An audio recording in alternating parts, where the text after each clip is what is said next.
calon presiden nomor urut 1 Bapak Haji Anies Rashid Baswedan PhD.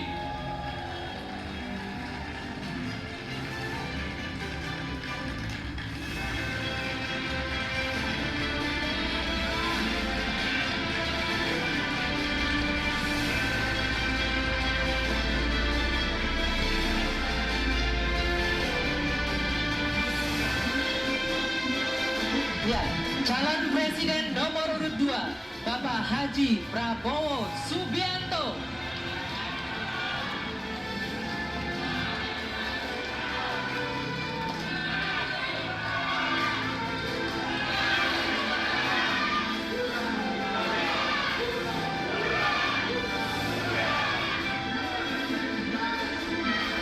Calon presiden nomor urut 3 Bapak Haji Ganjar Pranowo SH MIB.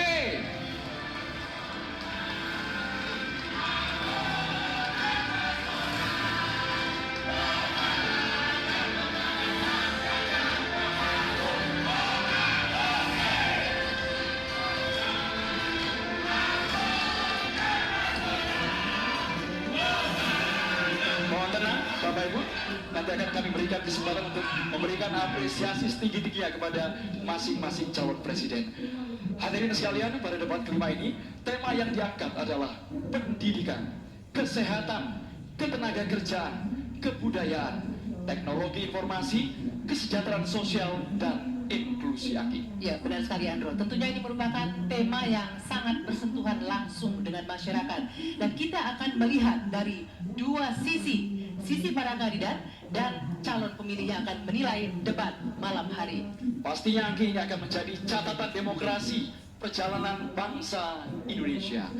Hadirin sekalian, baik, kita akan langsung memulai debat sesi pertama dengan mendengarkan visi, misi, dan program kerja masing-masing calon presiden. Ya, Andro dan pemirsa, jika pada debat sebelumnya diawali dari kandidat nomor urut 1, di debat kali ini akan dimulai dari kandidat nomor urut 2. Kami persilakan calon presiden nomor urut 2, Bapak Prabowo Subianto, untuk menyampaikan visi, misi, dan program kerja. Waktu Bapak 4 menit, dimulai dari Anda berbicara. Bismillahirrahmanirrahim. Assalamualaikum warahmatullahi wabarakatuh. Shalom, Om Swastiastu, Namo Buddhaya. Saudara-saudara sekalian, Prabowo Gibran memiliki rencana besar yang kita beri nama strategi transformasi bangsa. Inti daripada strategi ini tentunya adalah meningkatkan kemakmuran bangsa Indonesia dan terutama memperbaiki kualitas hidup manusia Indonesia, seluruh rakyat Indonesia. Salah satu proyek strategis kita intinya adalah memberi makan bergizi untuk seluruh anak-anak Indonesia, termasuk yang masih dalam kandungan ibunya, dan selama sekolah sampai dari usia dini sampai dewasa. Ini akan mengatasi angka kematian ibu waktu lahir. Ini akan mengatasi kurang gizi anak, stunting. Ini akan menghilangkan kemiskinan ekstrim. Ini akan menyerap semua hasil panen para petani dan nelayan. Ini akan meningkatkan pertumbuhan ekonomi kita minimal sekitar 1,5 sampai 2%. Dengan demikian kita mengatasi masalah-masalah fundamental dalam memperbaiki kualitas hidup rakyat Indonesia menuju kepada menghilangkan kemiskinan dari bumi Indonesia. Di bidang kesehatan, kami akan membangun rumah sakit modern di setiap kabupaten dan kota, dan puskesmas modern di setiap desa di seluruh Indonesia. Kami akan segera mempercepat mengatasi kekurangan dokter di Indonesia. Kita kekurangan sekitar 140.000 dokter, dan itu akan kita segera atasi dengan cara kita akan menambah fakultas kedokteran di Indonesia. Dari yang sekarang 92, kita akan membangun 300 fakultas kedokteran. Kita juga akan mengirim 10.000 anak-anak pintar dari SMA, lulusan SMA. Kita akan beri beasiswa ke luar negeri untuk belajar kedokteran. dan 10.000 lagi untuk belajar sains, teknologi, engineering, dan matematik, kimia, biologi, dan fisika. Itu kita rebut teknologi, kita rebut sains. Saudara-saudara sekalian, kita juga akan membangun 3 juta rumah untuk mereka yang belum punya rumah. 1 juta di pedesaan, 1 juta di pesisir, 1 juta di perkotaan.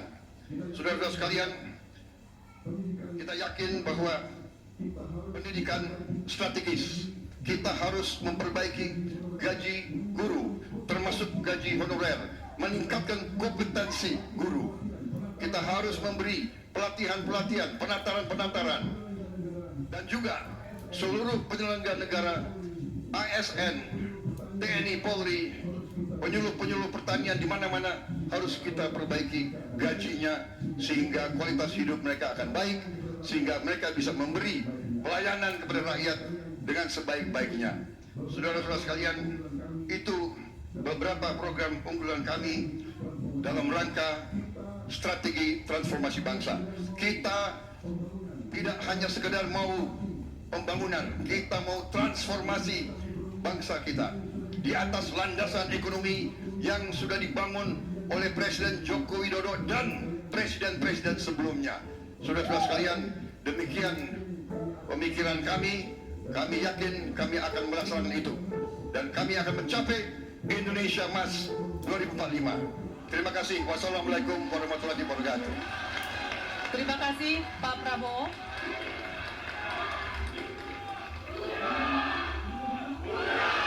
Mohon tenang, Bapak-bapak. Selanjutnya, calon presiden nomor urut 3, Bapak Ganjar Pranowo, untuk memaparkan visi misi dan program kerja. Waktu Bapak 4 menit dimulai saat Bapak berbicara. Silakan. Assalamualaikum warahmatullahi wabarakatuh. Selamat sore, salam sejahtera untuk kita semuanya. Om Swastiastu, Namo Buddhaya, Shalom, Rahayu. Membangun Indonesia yang beradab, kita mulai dari 3 bagian. Kita punya kepribadian dalam kebudayaan, dan itu mesti masuk di dalam jiwa insan Indonesia. Dan tentu saja kesehatan menjadi yang pertama. Preventif adalah sesuatu yang paling bagus. Kita olahraga, makan sehat, dan itu akan membantu dalam politik kesehatan kita akan jauh lebih baik. Dan tentu saja akses kesehatan yang diperlukan di setiap desa. Kenapa Ganjar Mahfud membuat 1 desa, 1 vaskes, 1 nakes? Karena kami ingin mereka mendapatkan yang terbaik. Dan kemudian ibu, anak, lansia, disabilitas, masyarakat adat akan mendapatkan peran yang sama di dalam layanan-layanan kesehatan, di mana di daerah-daerah terisolir mereka membutuhkan akses ini dengan sangat bagus. Kalau itu semua sudah baik, Bapak Ibu, maka pendidikan dan kebudayaan mesti kita bangun bersama-sama.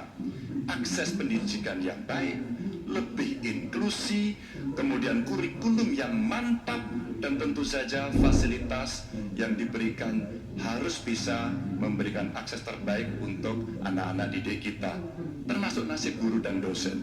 Kalaulah kemudian ini bisa berjalan dengan baik, maka perempuan muda dari Jogja, Mbak Kalis namanya, menyampaikan, Pak Ganjar, perhatikan mereka yang selama ini terpinggirkan. Ada 2 yang utama, kelompok perempuan, dan yang kedua adalah penyandang disabilitas. Tolong betul agar sekolah makin inklusi dan mereka tidak mendapatkan perlakuan yang diskriminatif. Setelah itulah kemudian baru mereka bekerja, dan tentu saja keterampilan yang dia dapatkan melalui pendidikan yang baik ini akan mendorong atau bisa merespon lapangan kerja yang sangat terbuka dan upah buruh yang baik. Sehingga kawan-kawan buruh kemarin bertemu dengan saya, tolong Pak, segera review Undang-Undang Cipta Kerja, karena ini yang perlu mendapatkan keseimbangan dengan nasib kami. Dan tentu saja pembangunan ini harus berorientasi kepada SDM atau manusia, budi pekerti yang baik, sopan, toleran, tidak atikang, atikung, atikuno, sehingga mereka menjadi manusia yang lengkap. Ini bisa berjalan dengan cepat kalau digitalisasi kita lakukan, infrastruktur teknologi informasinya baik, kemudian tersebar, internetnya bisa cepat, dan mereka akan bisa mendapatkan media yang bagus untuk mengembangkan diri. Tentu saja Bapak Ibu, dalam politik kali ini itu mesti diberikan contoh. Demokrasinya harus lebih baik, demokratisasi berjalan baik, kemudian contoh atau teladan pemimpin yang juga baik dan tidak ada konflik kepentingan seperti Pak Mahfud contohkan, dia mundur agar ini membangun integritas yang baik. Dan tentu saja keresahan yang muncul baik dari Gusmus, Muhammadiyah, Romo Van Magnis, Gunawan Muhammad, dan kampus-kampus mesti menjadi catatan kita bersama bahwa kita dalam konteks ber-Indonesia, berbudaya, semua dalam koridor yang baik. Dan tentu saja kenapa ini mesti kita lakukan Bapak Ibu? Karena itulah suara-suara rakyat yang kami dengarkan oleh Ganjar Mahfud ketika kami ditidur di rumah penduduk, ketika kami mendengarkan mereka dan mereka membuka seluruh unek-uneknya. Itulah kenapa kami sampaikan Tuanku adalah rakyat, jabatan ini hanyalah mandat. Wassalamualaikum warahmatullahi wabarakatuh. Waalaikumsalam warahmatullahi wabarakatuh. Terima kasih banyak Bapak Ganjar Pranowo. Nanti waktunya Bapak Ibu semua. Oke, ada waktunya nanti ya. Sabar dulu. Baik. Selanjutnya kami persilakan calon presiden nomor urut 1 Bapak Anies Rashid Baswedan untuk menyampaikan visi, misi, dan program kerja. Waktu Bapak 4 menit dimulai ketika Anda berbicara.